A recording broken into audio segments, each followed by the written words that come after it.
The new rock star. Yeah, let's talk about the Oscars, shall we? All right, let's talk about the Oscars. Hey, what's going on, ladies and gentlemen? FanCastit in the building. What's going on? I'm Mark. I'm Sean. And today we are breaking down the top 10 moments at the 91st Academy Awards. Yeah. All right, so we were watching live, man. Oh boy. Oh, that was my a God. long ordeal. That was a lot. 5 hours. You had the red carpet first, then you had the actual awards that took place between 8 and 11:30 because they went over their time. Yeah. Which they pretty much always do. I don't know why we pretend like we're in this world where they're ever gonna like be on time with stuff. It's not gonna happen. My issue is though, is why, if you're gonna have the extra allotted time, do you cut people's speeches off with music? And they could have cut, but you know what? We'll get to what we should have cut in a moment. Let's bring it right up to the number 10. Okay. Number 10. So number 10, we had a golden statue of Kevin Hart near the venue for the Oscars. He was holding a pride flag. It was golden, and at the very bottom it said "Hollow Apology." Now, this is very, very controversial, as Kevin Hart was taken out of the running for, or no, he quit. Yeah, he dropped out. He dropped out being a host for the Oscars after a tweet from 15 years ago surfaced about his homophobia. I think what he wrote was meant to be a joke, but of course this is a different era, and joking about that stuff is tricky. I still don't think that he should have been removed as host of the Oscars. That's just my opinion. And I think that, to be perfectly honest, this statue is stupid. Plastic Jesus would disagree, as he claims to be the artist who's taking recognition for it. And this is supposed to be his stance for the LGBT QA community. And you know what? Cool of you to make a statement or whatever, but the fact is that Kevin already kind of got his due for it. I don't see what a statue outside of this is doing for him outside of just garnering attention for himself. I mean, if he really wanted to make a statement, he should have put one next to it with Donald Trump. Thank you. All right. Anyways, do you think Kevin's going to respond?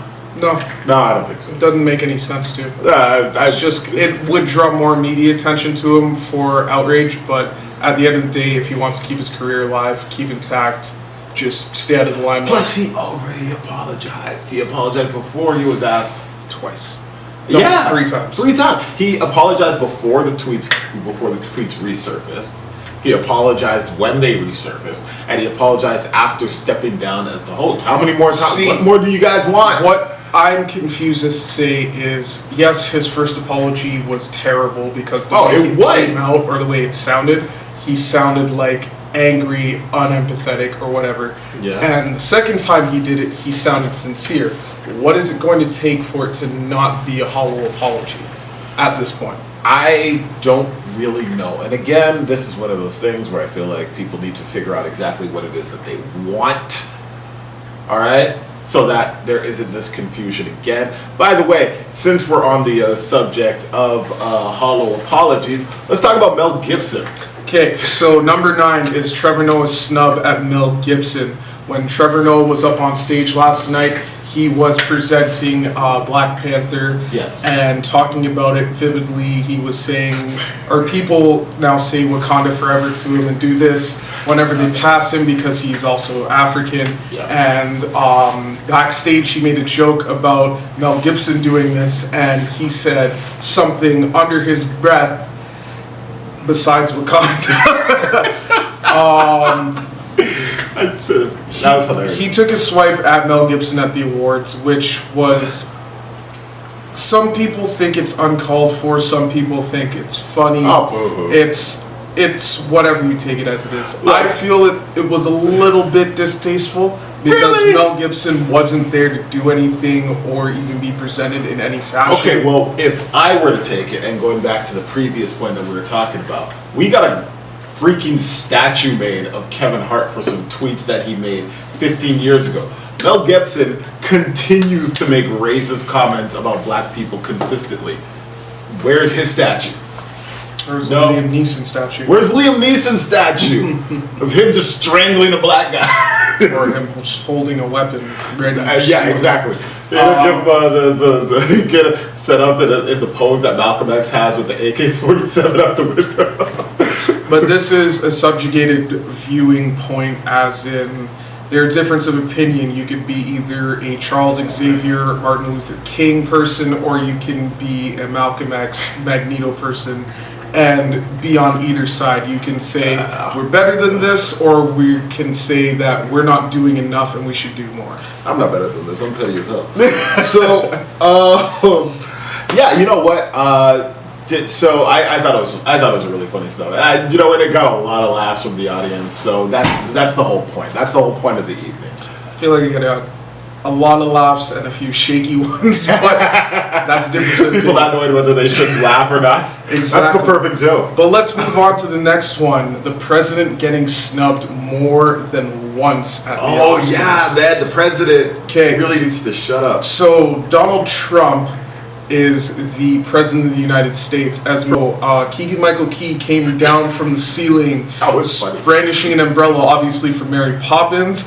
When he went to put it away, though, he acted as if he could not conceal the umbrella or close it, and decided to just drop it and leave it in the aisleway, much to the chagrin of President Trump's walk on to Air Force One with his umbrella and then dropping it because he didn't know how to close it. And I love that the joke kind of flew over a lot of people's heads. That was really funny. I loved it. It was hilarious. Shout out to Keegan-Michael Key for that. You're a real one for that. Again, talk about performances of the night. Performances. So, Bradley Cooper and Lady Gaga had 2 standing ovations for what seemed like a great performance from many perspectives at the Oscars or from people online. But not my perspective. I'm here to burst your bubble.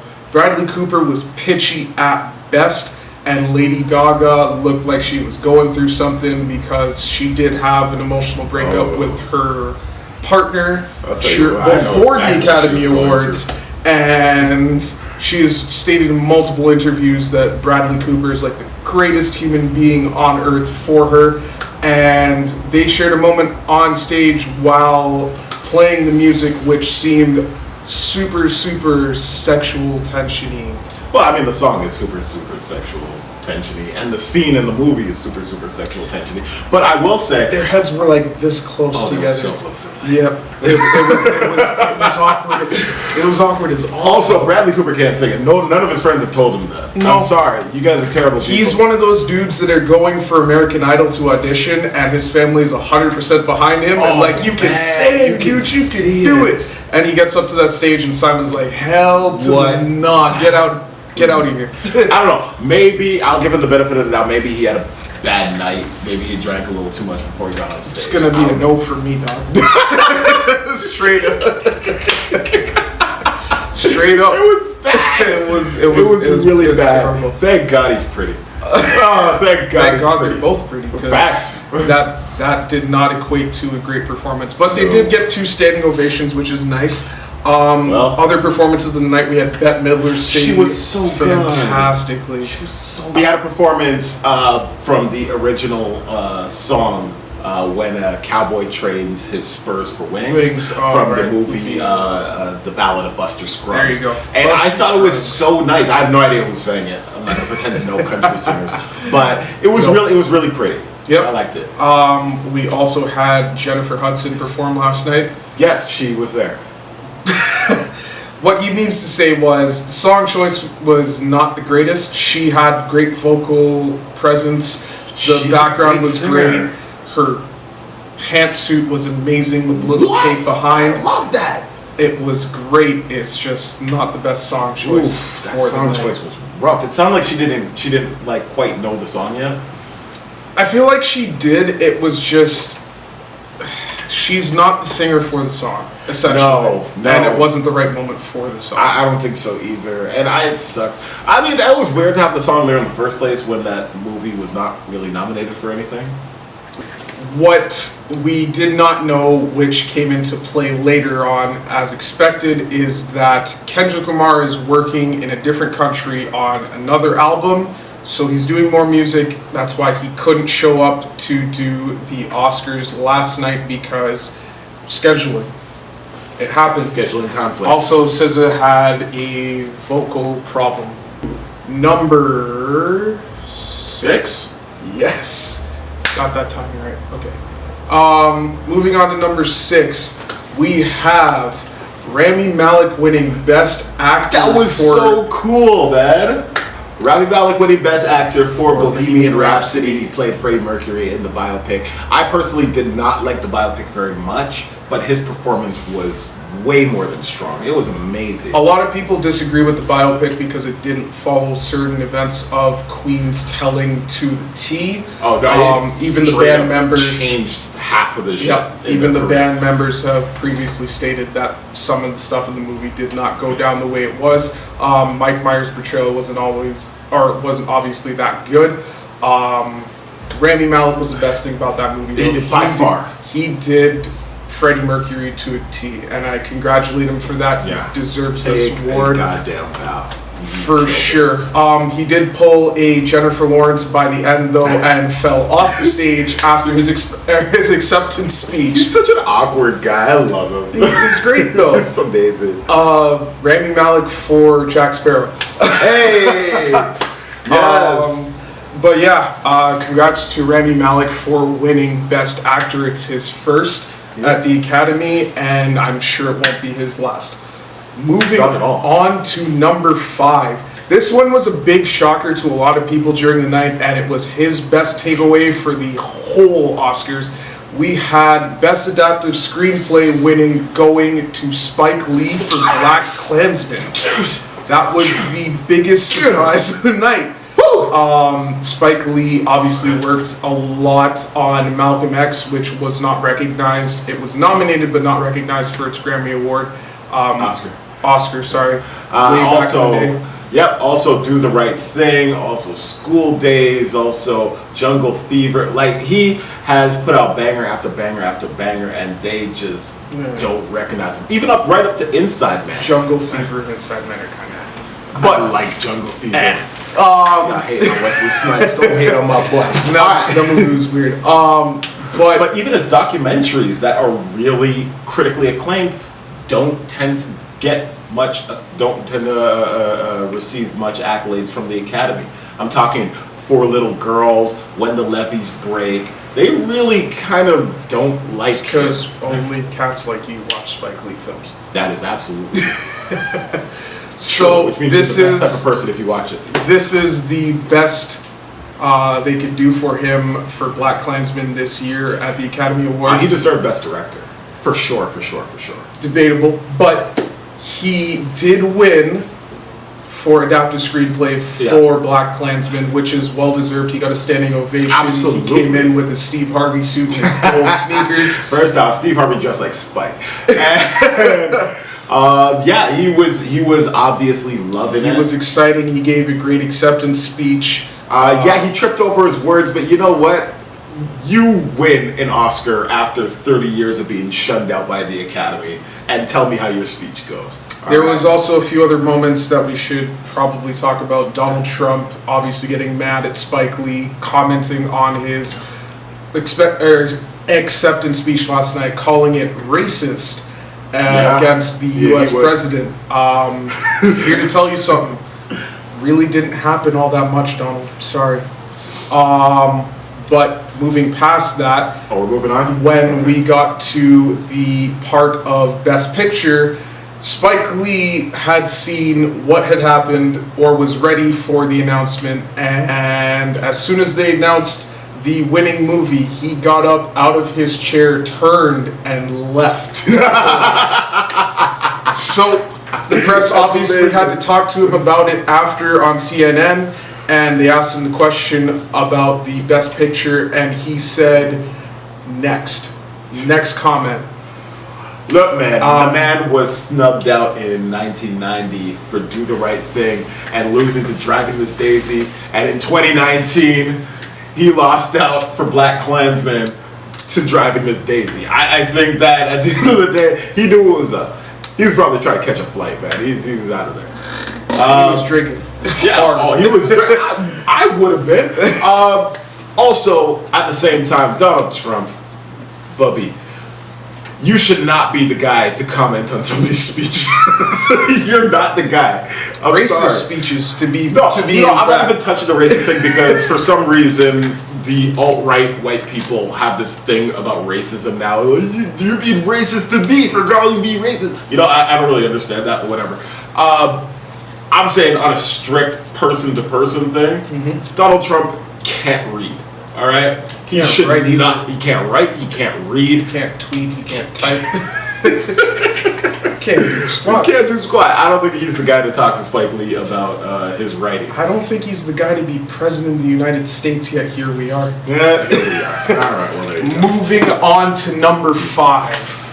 For number 5, we have Regina King winning Best Supporting Actress for If Beale Street Could Talk. He's obviously happy. What I want to say to start off, this Oscars was, I wouldn't say unfair in the terms of black people because 5 black people took home Oscars last night. Yeah, the hashtag last night was Oscars so black. It was generally well received for people winning awards. I mean, besides the Best Picture nomination, or the Best Picture winner, everybody else accepting awards last night was pretty well received. Regina King, outstanding work for If Beale Street Could Talk. Oh my God! She's won one of her amazing movies this year because she was amazing in 9 Seconds as well. Like she is just on fire for the past 2 years. She has been, and Regina King's worked out for or for a straight decade. She looks good. But we're specifically talking about this for the subject. She came out, thanked her mom and everybody else who worked on the film. This would be her first for outstanding supporting. Yeah, for supporting actress. She also thanked James Baldwin, who wrote the story of Beale Street Could Talk. Of course, rest in peace to that iconic civil rights activist and beautiful poet and writer. You know what? I gotta agree with you. This year, I feel like a lot of people are just gonna lean towards the idea that people got awards just because they were black, because a lot of black people got awards. I don't feel like it was that this year. No, I feel like all of them were really well received and really well deserved. I mean, Ruth, we'll get to that in a second. But Regina King has been a steady Hollywood icon for a very long time. Almost, and it's not even just a black movie thing. She just happens to be really good. And you know what? She had a little bit of a slump in the late 90s and early 2000s where she was doing terrible movies like A Cinderella Story. But then she came back with like American Crime, and since then she's just been getting role after role after role. People have been discovering her genius, and I'm so glad to see a beautiful, talented actress like her get a win and get the recognition she deserves, and not be given a participation trophy, so to speak. Okay, perfect. Next, at number 4, we have Mahershala Ali's win for Best Supporting Actor for The Green Book. All right, so I think it should go without saying, Mahershala Ali is typically the best thing in the thing that he's in. He's been back-to-back now for Academy Award wins.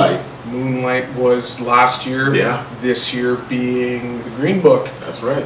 It's 2 back-to-back wins for movies for him, and amazing movies. Yeah, so, I couldn't say without a doubt he has been the best actor for the last 2 years. He's one of the best actors in this generation, hands down, no bar, no contest. All right. If you've seen him in House of Cards, he was the best thing in House of Cards. If you've seen him in Luke Cage, he was the best thing in Luke Cage. You see him on, that's for real though. He's on True Detective right now on HBO season 3. He is incredible, playing both a young, headstrong version of himself and an old, elderly version of himself that's losing his memory. It's genius. He is a genius. He should be Spawn. Get Jamie Foxx out. Get Jamie Foxx out of there. God damn. Yeah, no, I agree with you completely. Mahershala Ali has been the focal point of acting for the last 2 years. Him being in the Green Book drew up a little bit of controversy, obviously, because it wasn't the exact events that which had happened. Ridiculously not historically. It was ridiculously not historically accurate in any way, shape, or form. And I don't know why, but Mahershala Ali apologized to the actor the person he was portraying for the film role, even though it's not his fault that the movie was portrayed that way, because he's just an actor at the end of the day. For some reason, us black actors tend to be black actors, not an actor. For some reason, black people in entertainment tend to be very apologetic. I don't know why that is, but it's a thing. You know, it's been a thing. All right, number 4. Getting on to number 4, we have Black Panther wins. Black Panther wins. There we go. Thank you. No problem. Okay, so Black Panther wins. We have costume and design. Yep.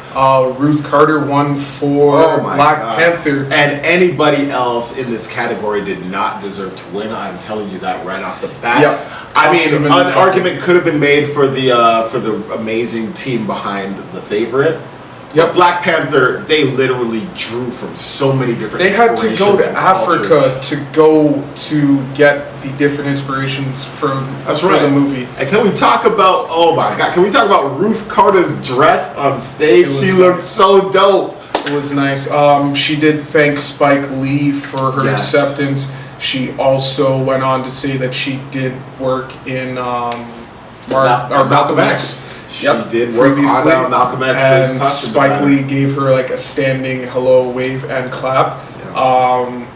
But that was not the only award to be taken away for Black Panther tonight. Black Panther also won for production. For Best Production Design. Yes. Which, again, look at the environment that in that movie. Every single scene in that movie had an environment that looked like it was from another planet and yet so familiar and at home.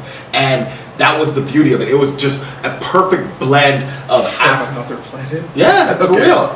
I mean, it was a perfect blend of Afrofuturism mixed with contemporary African design. And it was gorgeous. I think that it was so well deserved. And she was so nervous when she got up on stage to talk. And it was so cute. We also had Ludwig win for Best Original Score. Best Original Score, went to Ludwig, whose last name I'm not going to attempt. No. He's been working with Ryan Coogler since they were in college. They are good friends. He also is the genius behind the production on This Is America. He is a beast, and that soundtrack needed to win. I like that score needed to win. The score coming into Wakanda where the ship flies over and music.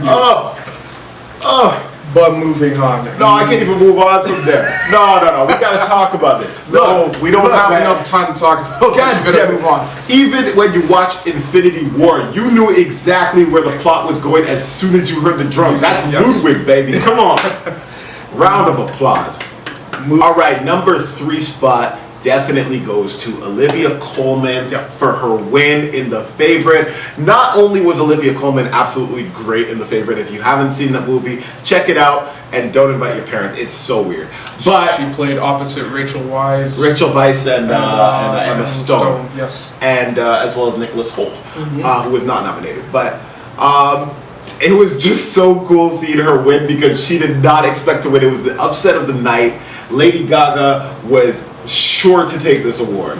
She had it in the bag. We thought she had it in the bag. Thought we were watching live. You can see our reaction live, man. We thought Lady Gaga had it. And they called out Olivia Colman's name, and it almost took 10 seconds to register. And when she finally got on stage, her acceptance speech was half drunken nonsense and half pure shock and awe. And she thanked everybody who was nominated in her category and thanked the whole team and,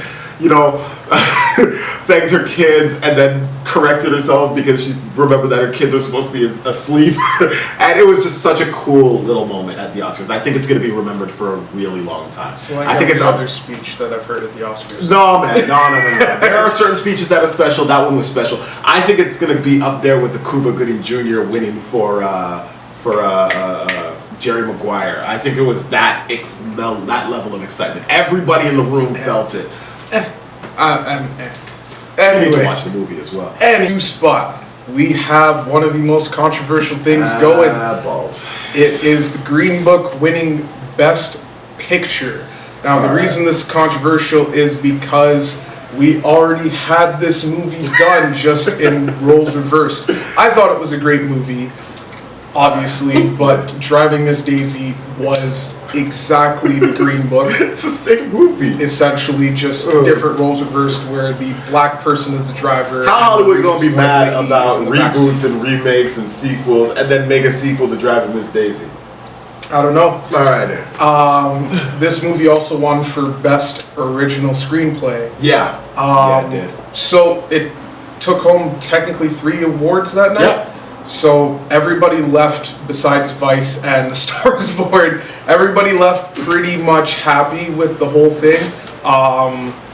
Obviously, there was a little bit of controversy because the movie wasn't done the way it was told. Yeah. There was backlash because it seems kind of controversial with the times that we're in. I think the Academy is a bunch of cowards for it. Last but not least, at the number 1 spot, we had the winning animation movie. Yes. Because it came right out of the blue and it was amazing and nobody could deny it. And it won many awards this year. Yeah. We have Into the Spider-Verse winning for Best Animation. And the reason why we put this at number 1 is because no matter what your feelings, if you're an alt-right loser, or if you're a guy who really liked Black Panther, or if you're a fan of comic books, or a fan of movies, or a fan of animation, everybody can get everybody can get behind this movie. Everybody. I went there and I saw it with a few friends first, and everybody in the theater was on their feet. And then I went back and saw it again for my nephew's birthday, and everybody was on their feet again. And just seeing the reaction from young and old and people of different cultures and women and men, everybody loved it. And you know what? To that I say thank you, Academy Awards, for actually picking it. All right, but all in all, what did you think of the 91st Academy Awards? You know what? Again, I'm going to give it a B. Because it was neither here nor there. Yeah. There was no host. The performances were off, and obviously Best Picture was pretty controversial. Yeah. But takeaways from it, there were a lot of recognition for hard work.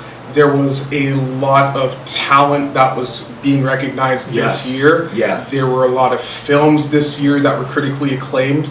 And overall, I think who won should have won. That's just me. I'm giving it a B. What did you think? All right. Well, you know what? I am definitely going to give it a solid B-. I think that outside of personal opinions and outside of my own personal biases, I think that a lot of people who won were very well deserved. As much as I crap on the film Bohemian Rhapsody, I do think it deserved to win for Best Editing because it had to work with a lot, with a director being literally taken out in the middle of the production. Sound editing, sound mixing. Yeah, it was. Yeah, I think it deserved that. Basically, the best films took away at least 3 awards. That's right. Night. So Black Panther, definitely Bohemian Rhapsody, The Green Book, and there was one more. Roma. Yeah, you know what? Solid B-. I think that for me personally, it was missing a lot of the danger appeal. You know what I mean? There was not a whole lot of surprises outside of the Olivia Colman win. Okay. So that's just for me. But hey, let us know what you guys think in the comments section. Do you guys think that this was an enjoyable show this year? Oh, did we check the poll from yesterday to see who? Yes, I did. Oh, if you were watching live for the Oscar Awards when we were streaming live, most of you guys voted and thought that Black Panther was going to win Best Picture. I know, I'm so sorry. But it did not. So, hey, are you guys going to be watching next year's Academy Awards? Probably not. You know we will be. Yeah. I'm sorry. I have to drag him to it. It just is what it is. It was enjoyable. It was fine. It wasn't too bad. I looked like Kevin Smith throughout the whole damn thing. He did. And had to take over for you. That's one guy who will never win an Oscar. You don't know. He could come up in the directing chair. You don't know. If Kevin Smith wins an Academy Award before Spike Lee, I would be so mad. Well, Spike Lee's won for an directing. Academy. Well, it could happen. He could have an amazing breakout movie. You never know. Anyways, if he wins and brings on that coat on stage with those slacks and just a backwards cap, just the way he looks like in every podcast, I'd be happy with that. If Kevin Smith shows up to the Oscars looking like that and wins an award, I will literally eat my tie. I mean, enjoy that. Okay. We have video proof. If you like this video, please make sure to like, share, and subscribe. Follow us on all social media platforms: Facebook, Instagram, YouTube, and Twitter. And don't forget, we are on every Thursday for videos dropping here in YouTube, so you will get a notification. Season 3 started. We got so much to do. We got so much to do. And so much for y'all to see. And hey, we are also live every single goddamn Saturday talking about the newest and latest in movie news. So check us out. Follow us on Instagram, Twitter, Facebook, all of that. And hey. We also got 1 month. 1 month if you were watching. April 13th. Game of Thrones is going to be going down. So if you like Game of Thrones and you want to watch with us, we will be live on Instagram catching the premiere episode. Play by play. Be ready for that. As always, he's been Mark, I've been Sean, you've been lovely, and we will see you next time. All power to all the people. And congratulations, Mr. Spike Lee.